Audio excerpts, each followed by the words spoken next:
there was a lot of discourse. There's a few people that came from me because of my Lampard take. As I think, as I said, he was a world-class player, right? He was a world-class player. Don't get me wrong. And he was world-class primarily because he was an elite GA getter. My point is, during his time, as far as footballer, he wasn't in the elite upper class of footballers. When you think about the Pirlo, the Zidane, the Xavi, the Iniestas, even the Seedorf for the Busquets, he wasn't in that class. Was world-class player, but don't get me wrong. But as far as a footballer, yeah, for me, he was, again, I keep saying when I grew up, I didn't grow up with anybody that said I want to model my game after Frank Lampard. That just wasn't anybody I grew up around. Listen, man, my brother was called Lamps, man. My brother was called Lamps, so there was people modeling their game of Frank Lampard. Listen, I ain't gonna lie to you, but I think Frank Lampard is very, very disrespected. Like, I don't get it. Like, I get it. Yeah, Steven Gerrard, was aesthetically, in terms of technical wise, doing more than maybe Frank Lampard. But hold on. Can I just say even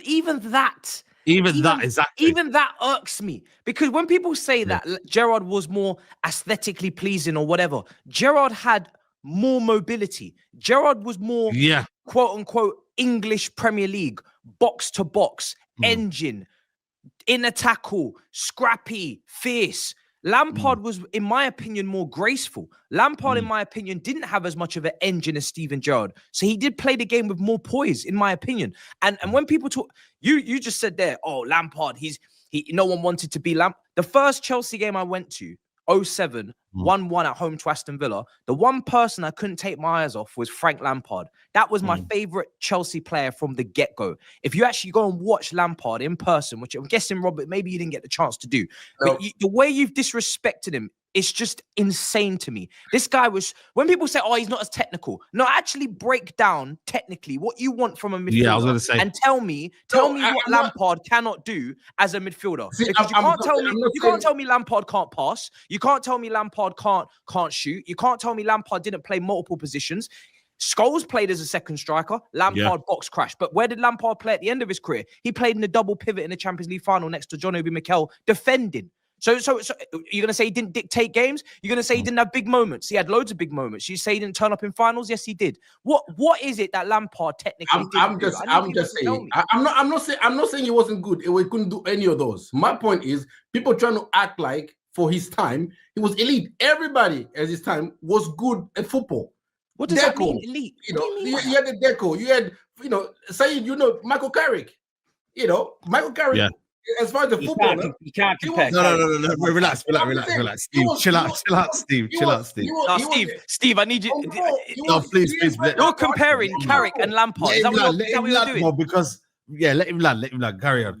No, Michael Carrick and Frank Lampard, as far as technically on the ball, passing wise, neck and neck. I don't really see that big of a difference between the two. Lampard, as far as GA getting goals and assists, class of his own. But on the ball. Hold on. To get the assist, what do you think you need to do? You need to pass.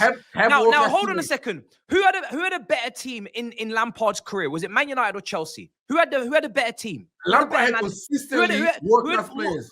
Who had more stable surroundings, right? Was it Manchester United or was it Chelsea? It was Manchester United. They had Ferguson throughout Scholes' time. Sorry, I'm dragging Scholes into this, right? But that's just the facts. I'm dragging Scholes, I'm dragging Carrick into this. More stable conditions, the same manager, the same ethos, the same identity in terms of the way that they decided to play for most of the time in their career, right? They were most of the time the better team. They were in our era of dominance. They were in Arsenal's era. Not really dominance, but still an era, right? So that's the first thing that no one seems to mention. They mention for Gerard when he's playing next to Mascherano and Xabi Alonso with Rafa Benitez, but suddenly they don't want to give Scholes, they don't want to talk about Scholes and the surroundings that he was in, the best team in Premier League history in terms of longevity, how many titles were won, etc. Giggs, Beckham, all the way through to Ronaldo, Rooney, Tevez, whatever you want, right?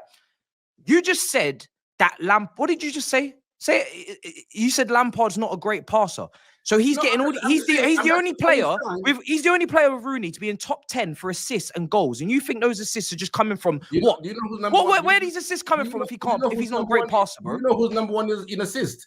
is Ryan Giggs. Ryan Right? Giggs, yeah, Ryan Are you Giggs. gonna say Ryan Giggs is a better creator than Eden Hazard? No. Do you know who's number 10?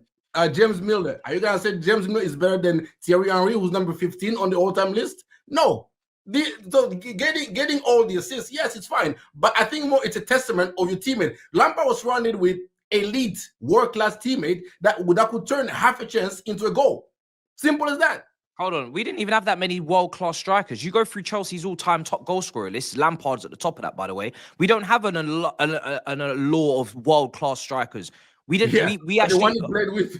The one he played with. So Drogba was criticised for years for not putting up 20 goal seasons often. So who's putting away all these chances? Who's scoring all these goals? Chelsea's best strikers are Drogba, Costa, and Jimmy Floyd Hasselbank. After that, we're looking at Fernando Torres's, Shevchenko's, Demba Bars. What are we doing here? I'll give you an example. Do you remember his assist on Essien's goal? That screaming from Essien. Yeah, okay. But every midfielder has that. You think Carrick doesn't have that as well? That little thing into a banging goals. They all have this. Every midfielder has that.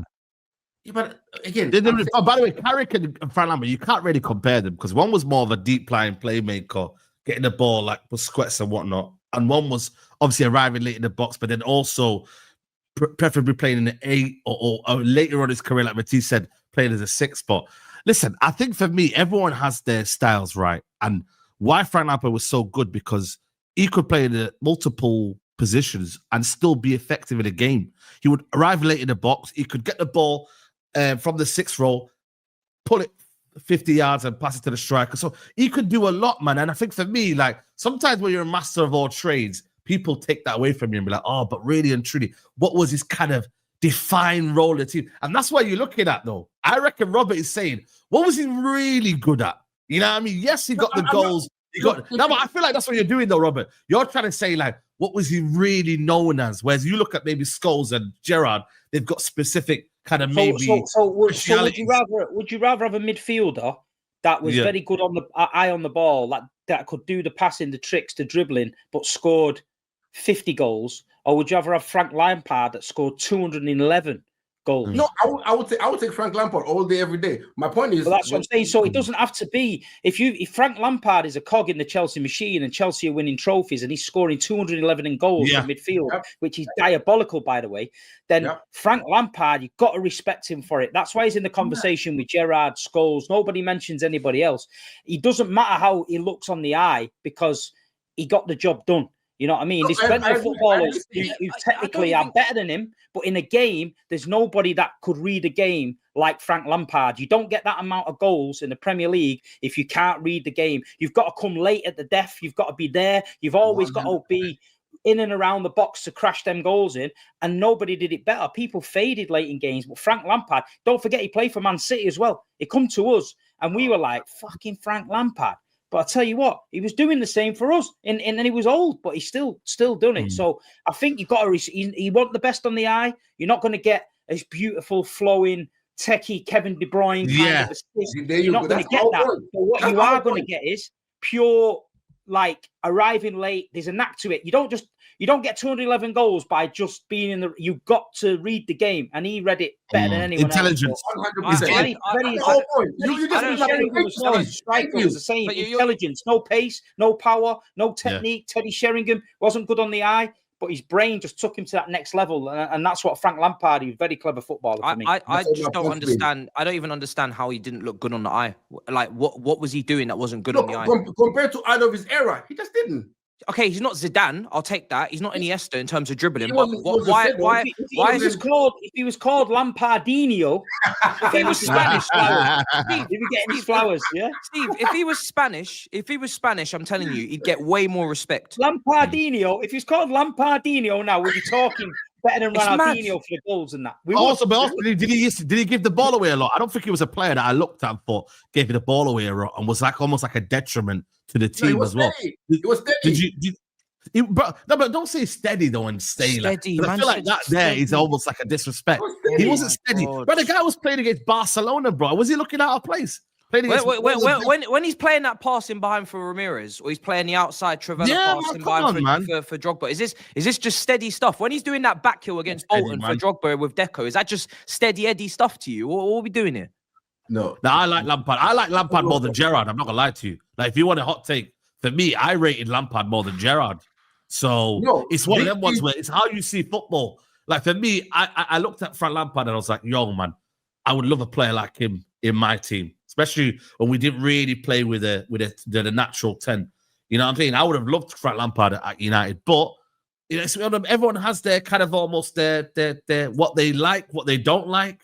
But for me, like Frank Lampard used to cause Man United problems, man. You didn't know how to mark him. He was almost that kind of midfielder where he arrived late in the box. His intelligence here and his game intelligence was so good that you couldn't really mark him. Whereas with Gerard, you'd know he's on the ball. You'd know what he's going to do. With Frank Lampard, to arrive late in the box, he finds from space, bang, intelligence, bro. So for me, I've always said Lampard over Gerard.